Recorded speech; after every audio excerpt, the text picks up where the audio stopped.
चलिए, बहुत बहुत स्वागत है आपका आज इस सेशन में। और जैसे कि आप सभी ने थंबनेल देखकर समझ ही लिया होगा कि आज हम लोग किस विषय पर बात करने वाले हैं, किस टॉपिक पर बात करने वाले हैं। तो बेसिकली आज हम लोग यहाँ पर बात करने वाले हैं CDS 2 2025। ये जो हमारा एग्जामिनेशन होने वाला है, इसमें क्या क्या हमें किस तरीके से प्रिपरेशन करनी है, क्या मार्किंग स्कीम होने वाली है, कौन कौन सी बेस्ट बुक्स हो सकती हैं जो आपको पढ़नी पड़ सकती हैं, और बेस्ट टाइम टेबल क्या हो सकता है। अब हालांकि ये मैं एक आइडियल सिनेरियो के हिसाब से बता रहा हूँ, पर्सन टू पर्सन ये बहुत सारी चीज़ें वेरी कर सकती हैं, बट फिर भी मैं आपको एक जनरल ओवरव्यू दे दूंगा कि किसी भी सब्जेक्ट को लेकर कैसी प्रिपरेशन या किन बुक्स को आप फॉलो कर सकते हैं ताकि आपका प्रिपरेशन जो है वो अप टू द मार्क रहे एग्जाम के आने तक। यहाँ से आपके पास लगभग लगभग 2.5 महीने, ये आप सभी लोग जानते हैं ना, लगभग लगभग 2.5 महीना, 2.5 महीने को आप इसको 45 डेज में समझ सकते हो। सॉरी, 45 बोल दिया, 75 डेज आप समझ सकते हो कि लगभग लगभग आपके पास अभी 75 डेज हैं, और इस 75 डेज में आपको क्या क्या पढ़ना है। उससे पहले आपको ये समझना होगा कि आप किस एग्ज़ाम के लिए जा रहे हैं। कहने का मतलब, आप IMA INA या एयरफोर्स के लिए जा रहे हैं, मिलिट्री के लिए जा रहे हैं, नेवी के लिए जा रहे हैं, या एयरफोर्स के लिए जा रहे हैं, या फिर आप OTA यानी जो आपका ट्रेनिंग ऑफिसर्स ट्रेनिंग अकेडमी है उसके लिए जा रहे हैं। क्योंकि यहाँ पर सिलेबस बहुत अलग अलग है। सिलेबस मतलब पूरा का पूरा एक सेक्शन ही गायब है। अगर आप IMA INA या एयरफोर्स के लिए जा रहे हैं तो आपके पास आपको पढ़ना है इंग्लिश, GK और मैथ्स। अगर नंबर ऑफ क्वेश्चंस की बात करूं तो इंग्लिश में आपके पास 120 क्वेश्चन रहने वाले हैं, GK में भी 120 क्वेश्चन रहेंगे, पर मैथमेटिक्स में 100 क्वेश्चन रहेंगे। ऑल्दो ईच सब्जेक्ट 100 मार्क्स का होने वाला है। तो यहाँ पर थोड़ा सा बच्चों को कन्फ्यूजन होता है कि सर 120 क्वेश्चन है, 100 मार्क्स का है, तो हाँ, एक क्वेश्चन जो है वो 0.83 मार्क्स का होता है, और क्योंकि 1/3 नेगेटिव मार्किंग है तो आपको 0.28 जो है ये नेगेटिव मार्किंग भी मिलती है। तो अगर आप सही करते हो इंग्लिश और GK के क्वेश्चंस तो आपको प्लस 0.83 नंबर्स यहाँ पर एज अ रिवॉर्ड मिलते हैं, और अगर आप गलत करते हैं तो पेनल्टी के रूप में माइनस 0.28 नंबर आपके यहाँ पर कैंसिल आउट भी होते हैं। इंग्लिश के लिए भी आपको 120 क्वेश्चन है, 2 घंटा मिलेगा। GK के लिए भी आपके पास 120 क्वेश्चन है, 2 घंटा मिलेगा। और मैथ्स के लिए आपके पास 100 क्वेश्चन है, यहाँ भी 2 घंटा मिलेगा। पर क्योंकि मैथ्स के 100 क्वेश्चन होते हैं, 100 नंबर का ही पेपर है, तो हर क्वेश्चन के लिए 1 नंबर मिलता है, और नेगेटिव मार्किंग 0.33 की होती है। तो रिवॉर्ड बेटर है, तो थोड़ा सा रिस्क भी ज़्यादा हो जाता है यहाँ पर, ठीक है। और अगर मैं बात करूँ वहीं OTA के लिए, तो OTA के लिए आपको केवल और केवल इंग्लिश एंड GK पढ़ने की ज़रूरत होती है, मैथमेटिक्स पढ़ने की ज़रूरत नहीं होती। यानी आप मैथमेटिक्स स्किप कर सकते हैं यहाँ पर, और आपका जो पेपर होगा वो टोटल 200 मार्क्स का हो जाएगा, 300 का ना होकर। तो आपको ये समझना होगा कि आप किस एग्ज़ाम के लिए एलिजिबल हैं और आप कहाँ जा रहे हैं। आप अगर मिलिट्री एकेडमी जा रहे हैं, या नेवल एकेडमी जा रहे हैं, या एयरफोर्स एकेडमी जा रहे हैं, तो फिर आपके लिए मैथमेटिक्स इंपॉर्टेंट हो जाता है। और अगर आप ऑफिसर्स ट्रेनिंग एकेडमी जा रहे हो, OT के लिए देख रहे हैं, तो मैथमेटिक्स मत पढ़िए, इंग्लिश और GK पर पूरा फोकस करिए, ठीक है। तो इसलिए मैंने कहा कि 75 डेज को आपको किस तरीके से ब्रेक करना है, ये इस बात पर निर्भर करेगा कि आपको कितने सब्जेक्ट्स पढ़ने हैं, ठीक। अब यहाँ पर अगर मैं एक रिकमेंडेड बुक्स की बात करूँ तो देखो, बहुत क्या बोलना चाहिए, बहुत स्ट्रेट फॉरवर्ड तरीके से बता दे रहा हूँ। अरिहंत की जो पाथ फाइंडर बुक आती है, ये सभी के पास होगी। आई थिंक हर बंदा जो SSB के लिए तैयारी कर रहा है उसके पास ये वाली बुक होती है। और मार्टिन वाली जो इंग्लिश की बुक है ये भी आपके पास होगी, ठीक है। तो ये 2 बुक मस्ट हैव हैं। GK के लिए अगर मैं बात करूँ तो Lucent GK, monthly current affair, आप कोई भी मैगजीन उठा लीजिए, चाहे वो प्रतियोगिता दर्पण हो या आपका पास कोई भी थोड़ा सा डिटेल्ड वाली, ठीक है, एकदम वन लाइनर फैक्ट्स नहीं चलेंगे, थोड़ा सा डिटेल्ड जहाँ पर आपको मिल जाए। You can go for YouTube lectures also, किसी भी फैकल्टी का आप देख लीजिए, बहुत सारे डेली करंट अफेयर्स चलते रहते हैं, तो आप यूट्यूब के लेक्चर्स पर भी जा सकते हो। बट मेक श्योर कि जो आपको पढ़ा रहे हैं वो UPSC के फॉर्मेट को समझते हो, ठीक है। क्योंकि अगर आप UPSC के फॉर्मेट्स देखोगे और वनडे एग्जाम, सपोज आप SSC हो गया या कोई बाकी एग्जाम्स का फॉर्मेट देखोगे, बैंकिंग के एग्जाम्स के फॉर्मेट देखे होगे, तो ये थोड़े से अलग होते हैं। यहाँ पर वन लाइनर फैक्ट्स ज़्यादा काम करते हैं। UPSC में थोड़ा सा एनालिसिस बेसिस क्वेश्चंस होते हैं, थोड़ा सा आपको एनालिसिस करनी पड़ेगी चीज़ों की, थोड़ा सा आपको डीपली समझना पड़ेगा। सिर्फ डेटा याद रखने से काम नहीं होगा, उसके पीछे का पर्पस भी समझना पड़ेगा। कोई स्कीम आ रही है तो स्कीम क्या है से ज़्यादा ज़रूरी आपके लिए क्यों है, क्या उसका पर्पस है, ये सारी चीज़ें हो जाती है। तो थोड़ा सा UPSC के प्रोस्पेक्टिव से जो भी फैकल्टी आपको पढ़ा रहा हो, उस चश्मे को नज़र में रखते हुए, उस चश्मे को लगा के पढ़ा रहा हो कि ठीक है, कोई बच्चा है जो UPSC के एग्ज़ाम के हिसाब से भी इसे देख रहा है, तो थोड़ा सा करंट अफेयर्स को उस वे में वो पढ़ाए। बाकी अगर मैं मैथ्स की बात करूँ, RS अग्रवाल बहुत बेसिक बुक हो जाएगी। सच बताऊँ तो इससे कुछ नहीं होने वाला। आप अपने NCERT तो 9th-10th की एटलीस्ट करिए ही करिए, साथ ही साथ आपका एडवांस का सेक्शन जो है ये आपको बहुत ज़रूरी होता है। क्योंकि आपने देखा होगा कि एरिथमेटिक तो हो जाता है, ठीक है, अरिथमेटिक अरिथमेटिक हो जाता है। एडवांस में थोड़ी सी गाड़ी फंसती है, वो भी नंबर सिस्टम जैसे जो हमारे टॉपिक्स हैं ये थोड़े से टिपिकल हो जाते हैं। तो इसके लिए मैं बोलूँगा कि आपके पास केवल RS अग्रवाल से काम नहीं चलेगा, आपको कुछ और बेहतरीन बुक्स उठानी पड़ सकती हैं। फॉर एग्जांपल मैं आपको बोलूँगा कि थोड़ा सा शायद ज़्यादा हो जाएगा, but I think you should go for quantum CAT. Quantum CAT, आप बोलेंगे सर कैट की book, but don't worry, it is a good book और बहुत अच्छा कंसेप्चुअली सारी चीज़ें उसमें क्लियर की गई हैं। और कहीं ना कहीं वो इतना बेसिक और इतना बढ़िया तरीके से क्लियर करता है कि आपका जो यहाँ पर एडवांस का सेक्शन है ये काफ़ी हद तक वहाँ पर क्लियर भी होता है। तो एक क्वांटम कैट की एक बुक हो गई है, ठीक है, ये आप ले सकते हैं। इसके बाद अरिथमेटिक के लिए RS अग्रवाल सफिशिएंट हो सकती है, बट इसके लिए भी आप और भी अदर बुक्स अगर फॉर एग्जांपल क्वांटम कैट ही कंसिडर कर ले तो अच्छा होगा। तो एक क्वांटम कैट करके एक बुक आती है, ये भी आपके लिए एक अच्छी है, ठीक है। एक अच्छा मटेरियल क्या होता है? एक अच्छा मटेरियल वो होता है जो आपको कहीं ना कहीं बोर भी ना होने दे और इंटरेक्टिव भी बना रखे, यानी इन्फॉर्मेशन तो रहे, थोड़ा सा इंटरेक्टिवनेस भी हो।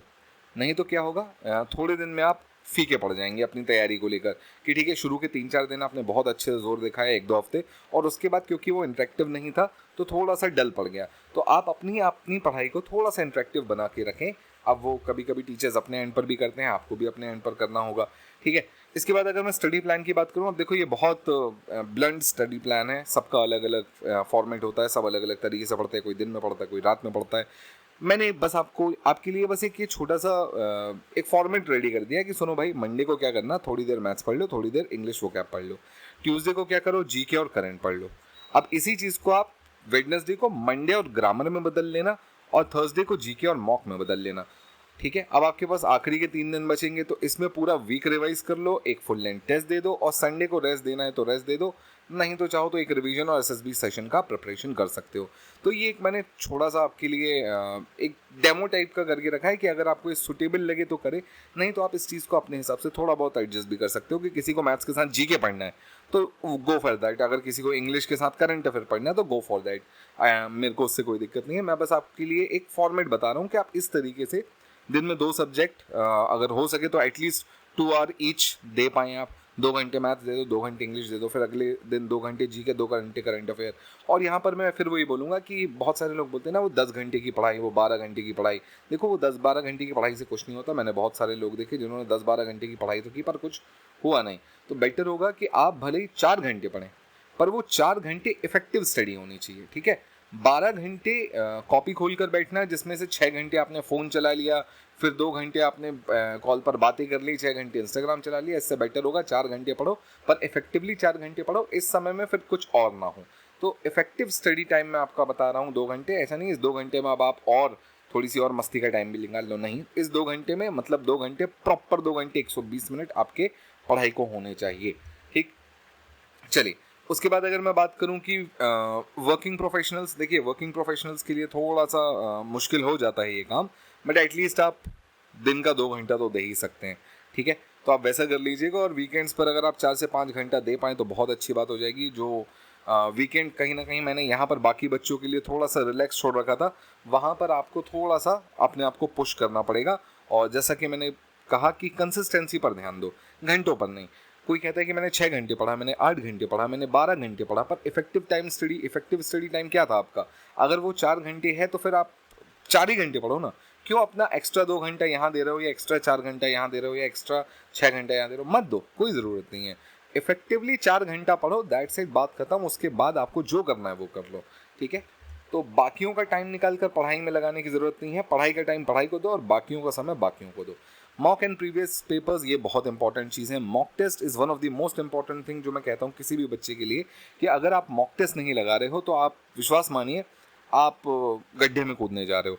तो मॉक टेस्ट ज़रूर लगाइए और previous year question papers are very very very important, क्योंकि जब यूपीएससी जैसा पेपर आता है तो आपको ये बहुत अच्छे से पता होता है कि ये जो प्रीवियस ईयर क्वेश्चन पूछा हुआ है ये दोबारा नहीं पूछेगा, बट ये जो कंसेप्ट पूछा हुआ है ये कंसेप्ट फिर घूम कर आएगा।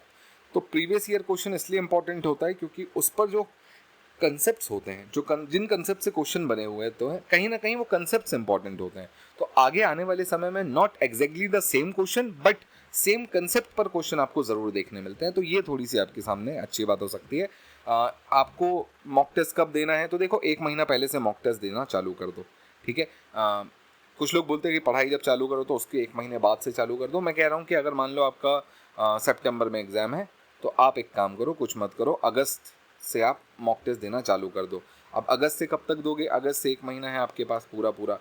यहाँ पर आप इसको फ्रीक्वेंसी सेट कर सकते हो कि पहले हफ्ते में दिन में पहले हफ्ते में मैं 4 मॉक टेस्ट दूंगा, ठीक है, 4 टेस्ट दूंगा। सेकेंड वीक में मैं इसको 5 कर दूंगा, फिर थर्ड वीक में मैं इसको 4 कर दूंगा, और फोर्थ वीक में मैं 2 दूंगा, ठीक है। और इन टेस्ट को आपको देकर इनका एनालिसिस भी करना है। मॉक देना काफ़ी नहीं होता है, उसका एनालिसिस ये सबसे इंपॉर्टेंट चीज़ होती है।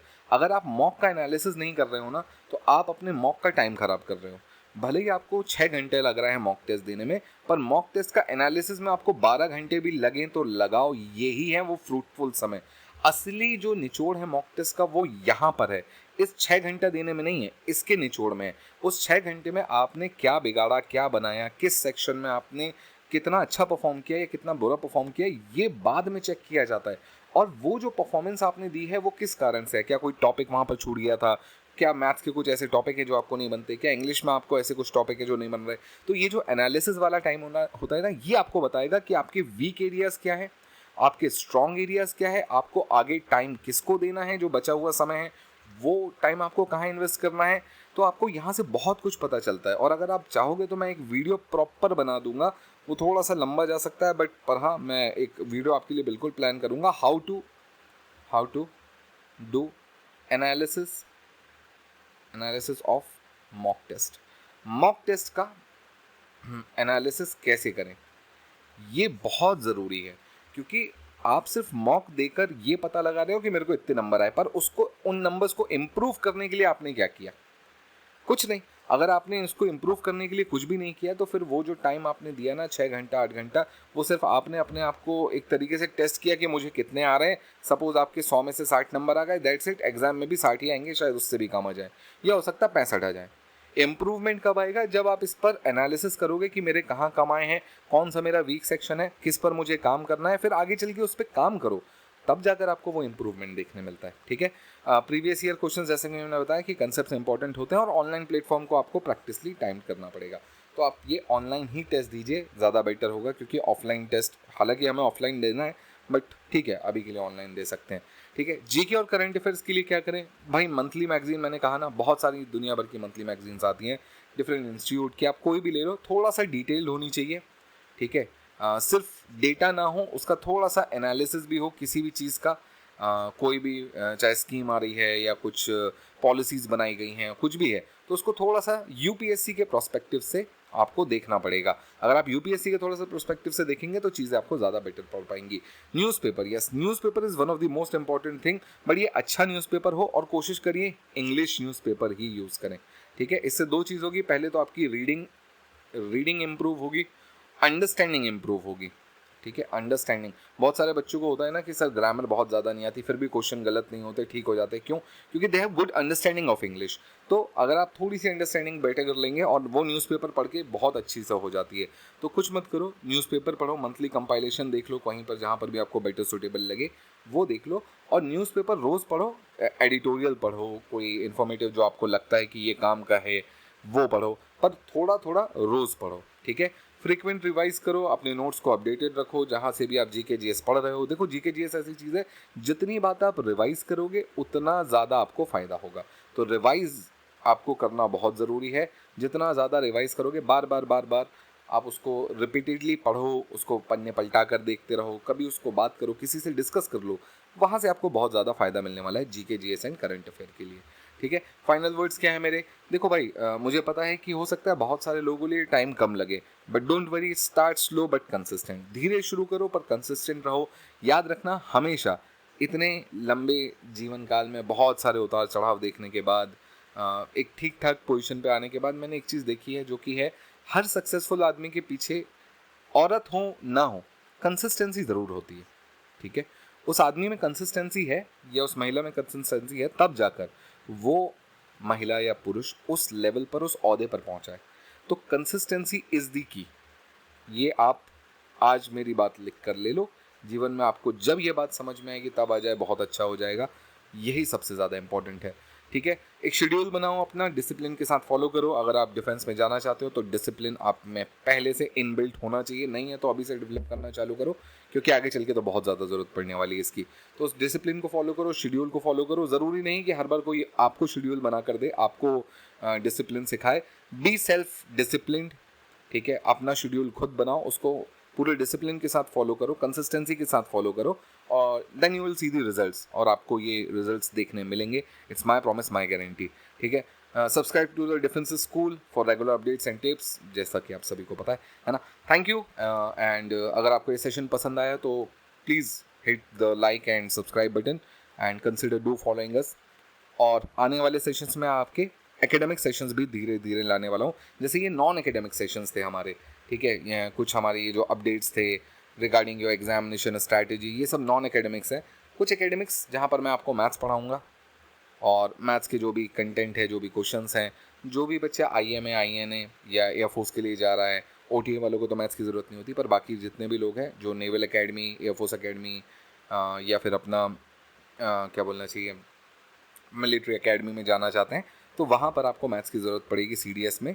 और यहाँ पर मैं आपकी पूरी मदद करूँगा मैथ्स में बेटर से बेटर स्कोर करने की, और जो आपके सबसे वीक एरियाज़ होंगे उनको भी मैं कोशिश करूँगा सबसे स्ट्रॉन्ग में कन्वर्ट कर पाऊँ। और मुझे पता है बहुत सारे लोग कहीं ना कहीं एडवांस मैथ्स को लेकर डरते हैं, तो मेरा पता नहीं क्यों बड़ा मन था कि आपके लिए एक सीरीज़ एडवांस मैथ्स की शुरू की जाए, जहाँ पर मैं प्रीवियस ईयर क्वेश्चंस, उनके कंसेप्ट्स, उनकी क्या उनके बेसिक लॉजिक हैं कि कहाँ से क्वेश्चन बना और क्या बन सकता है, वैरायटी, ये सब थोड़ी सी मैं कवर करूँ, ताकि वो आपको थोड़ा सा इन्फॉर्मेटिव भी लगे और बहुत ज़्यादा मोनोटोनस एक सब्जेक्ट, एकदम एक टॉपिक ओरिएंटेड भी ना हो जाए।